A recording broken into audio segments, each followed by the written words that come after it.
Brigadier General Nitzan Nuriel, thank you so much for being here with us today. I want to ask you a little bit more about your experience working with the American forces and the IDF together in your role as the Director General of the military training exercises. So having overseen these exercises for so many years, could you just illustrate for us kind of the nature of the relationship between the American and the Israeli forces? I belong to a bunch of officers that have very wide perspective regarding the Israel-U.S. military cooperation. I started in 2001 when I was the military attaché, and till today I'm running few issues such as the exercise, but not only. And I can say from that perspective that the concept, be able to train in a very tactical level, especially with special forces, moving into committees and working sharp, up to the level of generals, give us all aspects of cooperation, of be able to speak about everything. Sometimes we agree, sometimes we do not.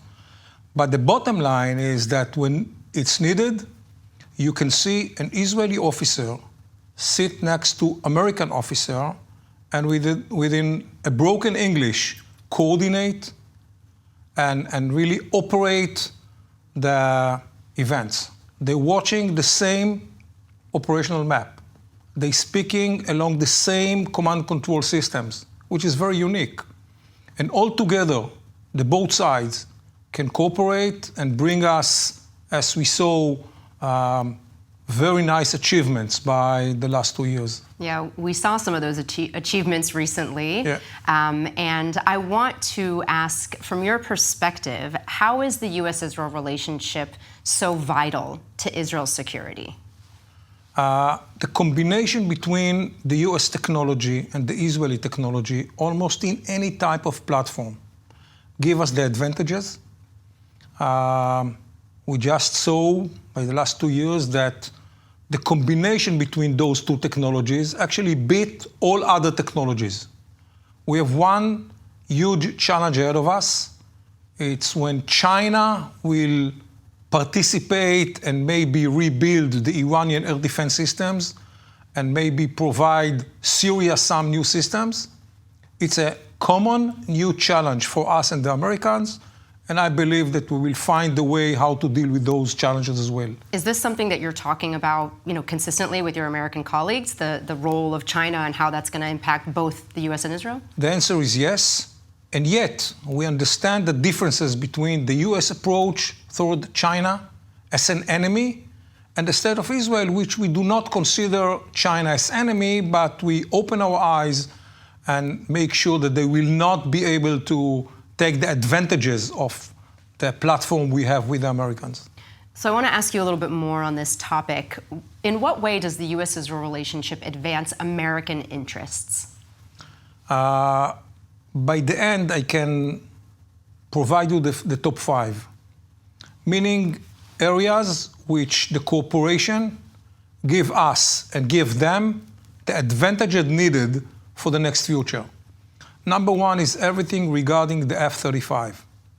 We are probably the most busiest Air Force dealing with F-35, and we provide all the experience, the maintenance, as well as the operationals into our American friends. And that streams straight into their Air Force, straight into their operations. That's right. That's right. The second thing is all about ballistic missile defense.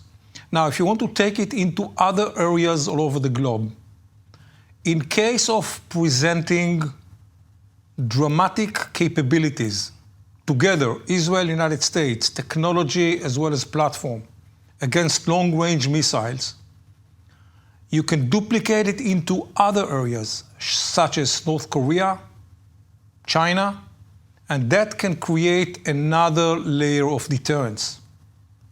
I can try to show you the bottom line.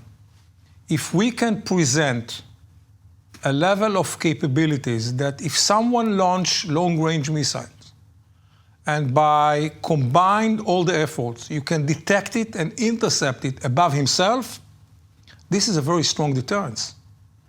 And I believe that by the next future, we will be able to present it, and that will be very effective American tool all over the globe. So what this means in practice is that if an adversary attacks America, Americans will be safer because of the experience of the IDF and the way that they transfer that directly over to the American forces. Of course, and in order to add on into it, it will deter those bad players even to think of do something using long-range missiles against the United States. Right, they'll know that America is as prepared as humanly possible to confront this type of threat. That's right, and based on the experience, the figure are talking. 90% interceptions of long-range missiles says something to the other side. Right, it projects a message. That's right. The third point is about intelligence. We are not always agreed upon everything, but everything is on the table. You can discuss it. Sometimes even the process himself give the both sides more and more understanding what it's all about. The fourth point is about special forces, which I'm a bit with experience. The ability to let the special forces to plan together, to train together, build up trust, build up ideas, and the bottom line is both become better. And last but not least is the cyber.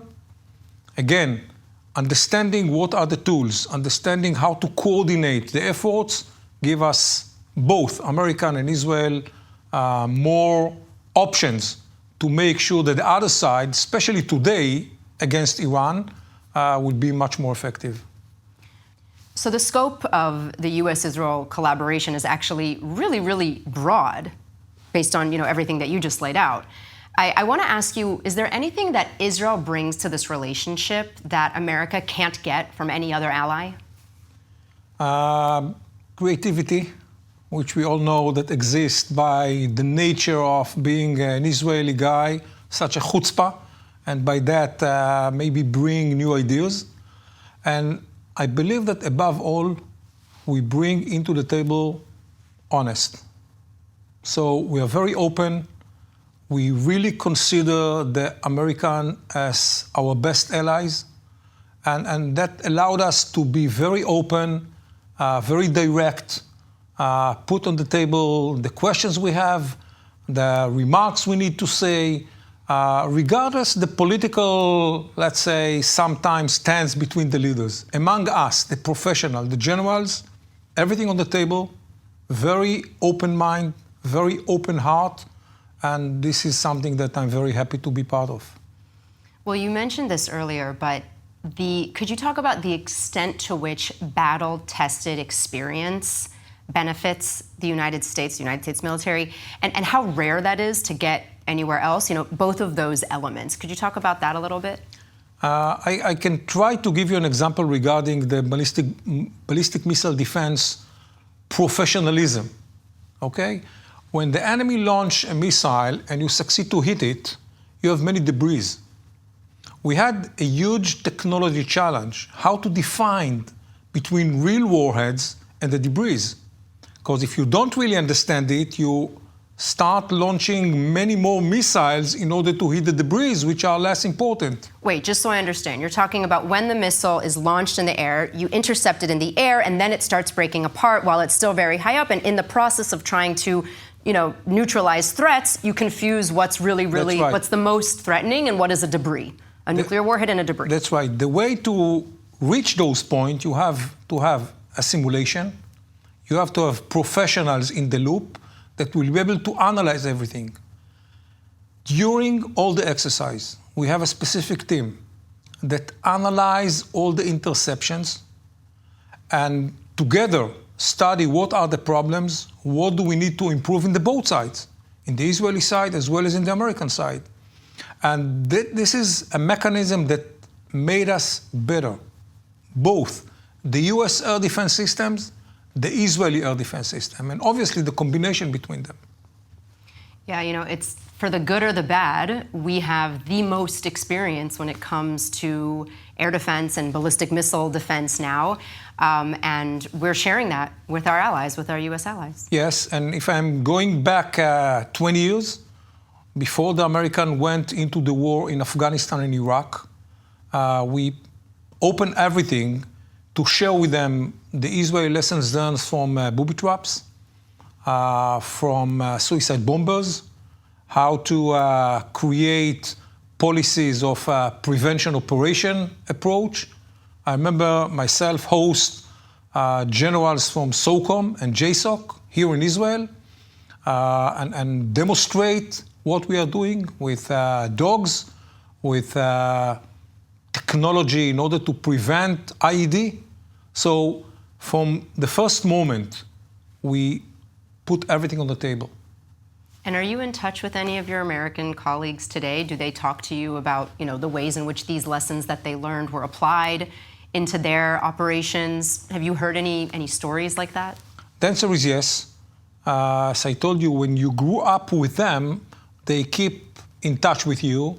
I don't want to speak about the people themselves, but generals from SOCOM, from Southern Command. Yeah, from the Southern Command, from the infantry.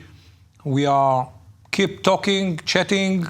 Sometimes they ask my opinion. Sometimes I ask them. Informally now, you're talking about. Everything is informally, and yet I listen to them. Smart people, very committed to the mission, and I hopefully believe that they trust me as well. Well, you referenced the different commands under the U.S. military, and you oversaw all of these training exercises during the shift from European Command to Central Command when Israel changed. Could you talk to us a little bit about what that shift was like and what Israel gained from that? The process moving from EUCOM under CENTCOM started by 2018. They start speaking about that. We actually implemented by 2020. Moving from one command to another, whatsoever, it's a big issue. Different people, I can tell you from my perspective, even different DNA. EUCOM has its own procedures, has its own way of doing business versus CENTCOM. So the transition was not problematic, but was a long journey. You have to new people, you have to build up new procedures, you have to build up the trust, and I believe that today we are in a very, very good shape. Daily meetings, daily phone calls, LNOs. We have LNOs, they have LNOs here. What is LNOs? Liaison officer. Liaison officers. Actually sits and can provide you quick answers if it's needed. And it works very well. The process was a long process, like a new couple. You have your experience. Maybe it's relevant, maybe less, but the bottom line is today we are in a very, very good situation. I imagine that this transition into CENTCOM paid dividends in the 12-day war. Yeah. Can you talk to us a little bit about that? Yeah, it paid dividend even before that. As much as I can share at that stage, the Israeli security agencies worked in the CENTCOM area of responsibility months before the war. You need to coordinate it. You need to make sure that at least you are creating deconfliction mechanism. So if we do something here, no one asks questions or no one interfere. So the relationship started since 2020. Long process, a very accurate one. The end, we have common language, common maps, and we can coordinate or deconflict almost any actions needed. And from that perspective, I'm very happy. Well, I want to ask you a little bit more about the 12-day war and just broadly the war over the past 2 years, because part of your job was actually to think about and draft up the plans that were ultimately carried out in the operations we saw over the past 2 years. How would you, looking back, how would you analyze the past 2 years and everything that you did in the lead up to prepare for this moment? The process is very similar to exercises as well as the real world. You start with the threats. You need to reach a point which the other side accept the way you see the threats. I have to be very honest with you. It was not the case 100% of the time. You mean between the Israelis and the Americans? Yes. I remember myself, 2016, trying to add the Houthis into the list, and from the American side, we got a rejection. They told us the Houthis are not part of the overall threats against you. Wow. It took us a while to convince them that there are threats, and we can see the results. So the first step is to speak openly about the threats and agreed or not about what are the threats. Then you are moving into scenarios. By the common exercise, it should be a common scenario. We cannot add into the scenario injects which are not acceptable by the American, mainly because of policy. For a long time, we couldn't add Russia. The Russia involvement in Syria was not part of the scenarios, even though it was part of the real world. So those are gaps we need to bridge. The last step of build up the plan is to agree upon the solutions. What can be done together? What should be done by the different players? And that will create a full plan how to deal with the upcoming threats. And actually, we are facing the same scenario right now. We agreed about the threat, Iran. We understand the scenarios, long-range missiles, cyber, drones, proxies, short-term and short distance and long distance, and we build up the solution. What do we need to do together and separately in order to get rid of that regime? So I want to ask you kind of a different version of that same question. You were one of the people sitting in the room drafting up the plans that were ultimately carried out during the 12-day war.